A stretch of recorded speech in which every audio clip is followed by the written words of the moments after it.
किन्नर चुड़ैल। गोरखपुर नाम का एक गांव हुआ करता था। उस गांव में ज्यादा लोग नहीं रहते थे। उस गांव में एक गर्भवती विधवा औरत रहती थी। उस औरत का नाम कमला था। कमला अपने घर में अकेली रहती थी।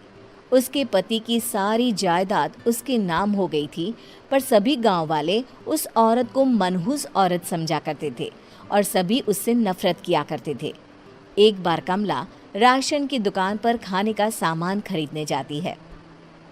भैया जी, जरा 1 किलो दाल चावल देना। अरे हाय हाय हाय हाय हाय हाय! अरे मनहूस औरत, मेरी दुकान में अपशुगन करवाने आ गई क्या? हैं? चल जा यहाँ से। मैं कुछ नहीं देने वाला हूँ तुझे।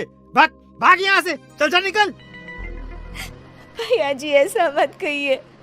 मैं गर्भवती हूँ, मुझे खाने की बहुत ज़रूरत है। मुझे खाना दे दीजिए।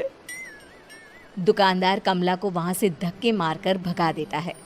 तभी कमला रोते रोते उस गांव के किन्नरों के इलाके में आ जाती है।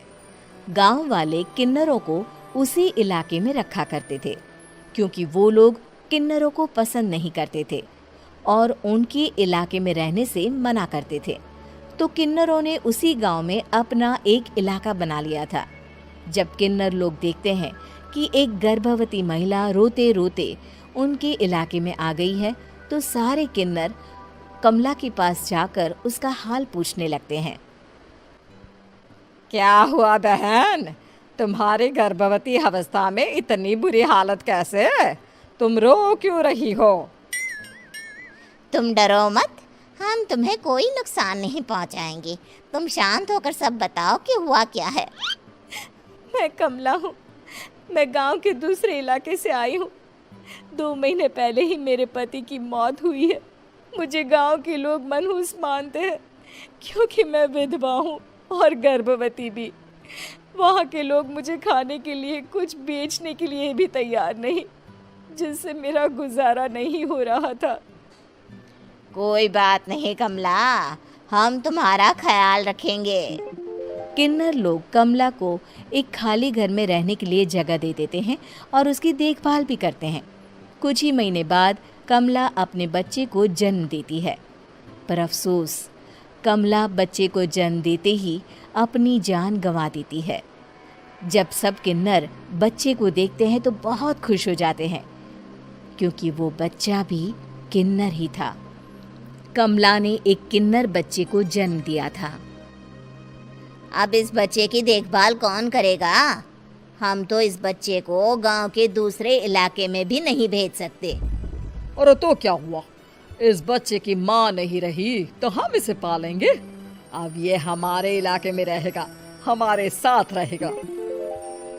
फिर वो किन्नर उस किन्नर बच्चे को गोद ले लेते हैं, उसका नामकरण कराते हैं। उस किन्नर बच्चे का नाम शक्ति रखा जाता है।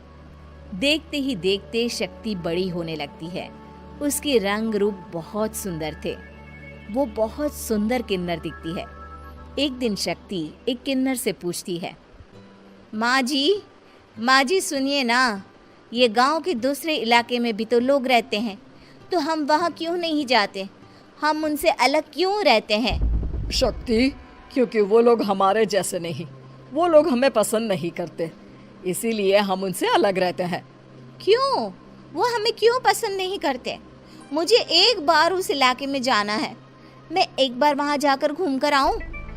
शक्ति, खबरदार, जो तू उस इलाके में कभी भी गई तो अपनी जान नहीं गंवाना चाहती तो उस इलाके में कभी कदम भी नहीं रखेगी, समझी? इतना कहकर वो किन्नर वहाँ से चली जाती है। शक्ति उस किन्नर की बात सुनकर बहुत रोती है। माँ जी, ऐसा कैसे कह सकती है? उन्होंने इतनी सी बात के लिए मुझे इतना डांटा। अब तो मैं उस इलाके में ज़रूर जाऊंगी। फिर एक दिन शक्ति गांव के दूसरे इलाके में चुपके से जाती है। ये लोग तो हमारे जैसे ही इंसान हैं, तो ये हमसे नफरत क्यों करते हैं? जब शक्ति उस इलाके में पहुंचती है तो गांव के सारे आदमी उसके रूप से मोहित हो जाते हैं। वो लोग ये अंदाज़ा नहीं लगा पाते कि वो किन्नर है। शक्ति की सुंदरता देखकर सारे गांव वाले उसकी तारीफ करने लगते हैं। तभी गांव का चक्कर लगाने गांव के जमींदार का बेटा हर्ष वहां पहुंचता है। हर्ष भी दिखने में बहुत सुंदर होता है।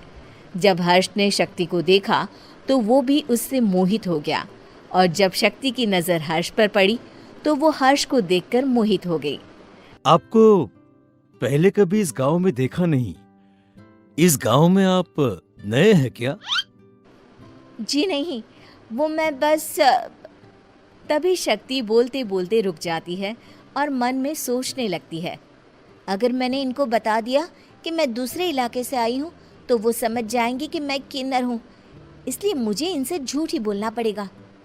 शक्ति हर्ष को कहती है, जी हाँ, मैं इस गांव में नई आई हूँ, यहाँ अकेली रहती हूँ। वैसे आप कौन है? आप भी इसी गांव में रहते हैं? जी हाँ, मैं इस गांव के जमींदार का बेटा हूँ। आपको किसी भी चीज की जरूरत पड़े तो आप मुझे बता देना, मुझे अच्छा लगेगा। ऐसे ही शक्ति और हर्ष एक दूसरे से रोज मिलने लगते। वो दोनों अपने प्यार का इजहार करने एक दूसरे से मिलने जाते हैं। तभी शक्ति का पीछा करते करते एक किन्नर वहां आ जाती है। शक्ति, मैं तुमसे बहुत प्यार करता हूँ। मैं तुमसे शादी करना चाहता हूँ। क्या तुम मुझसे शादी करोगी? हाँ हर्ष, मैं तुमसे शादी करूंगी, पर मैं तुमको अपने बारे में एक सच्चाई बताना चाहती हूँ जो मैंने तुमसे छुपा कर रखी है। तभी उनके बीच में ही वो किन्नर आ जाती है। शक्ति, तेरी हिम्मत कैसे हुई ऐसा करने की? वो किन्नर शक्ति को खींचकर गांव के जमींदार के पास ले जाती है। हर्ष भी वहां शक्ति को बचाने के लिए पहुंच जाता है। जमींदार शक्ति और हर्ष के प्यार के बारे में सुनकर गुस्से में आ जाता है और शक्ति को गांव के बाहर निकालने की सजा देता है। शक्ति ये बात सहन नहीं कर पाती और कुएं में कूदकर अपनी जान दे देती है। जमींदार हर्ष की शादी गांव की एक लड़की से करवा देता है, पर हर्ष इस शादी से खुश नहीं होता। शक्ति अपना बदला लेने के लिए मरने के बाद किन्नर चुड़ैल बन जाती है।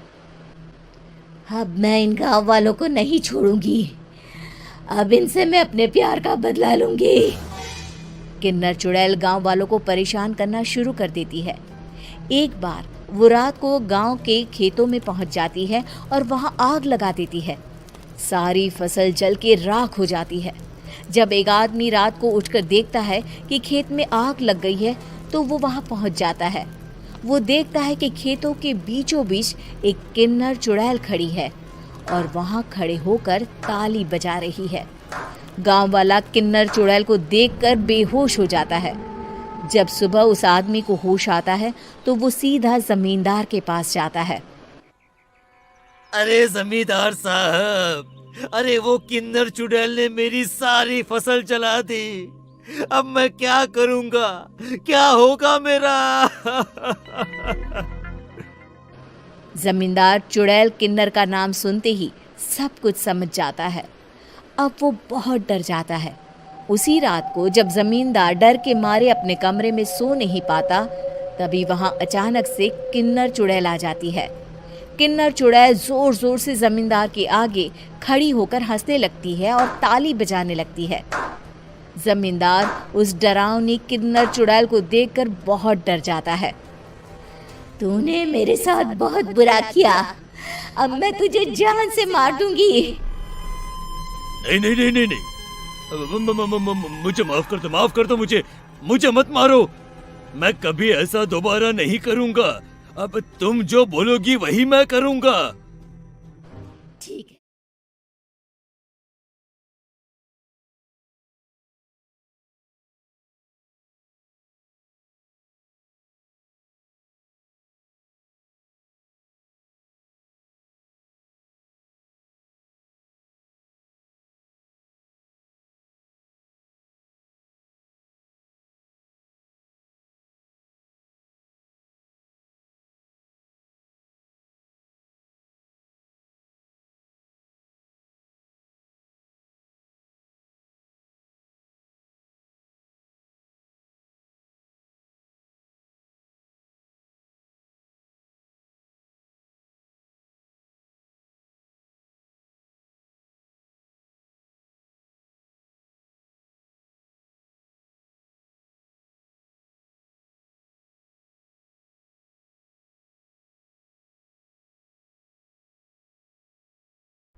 उम्मीद है कि आपको हमारी ये कहानी पसंद आई होगी। कृपया हमारे चैनल को सब्सक्राइब करें और सभी अपडेट्स के लिए बेल आइकन जरूर क्लिक करें। और हाँ, वीडियो लाइक और शेयर करना मत भूलिएगा। Bye bye.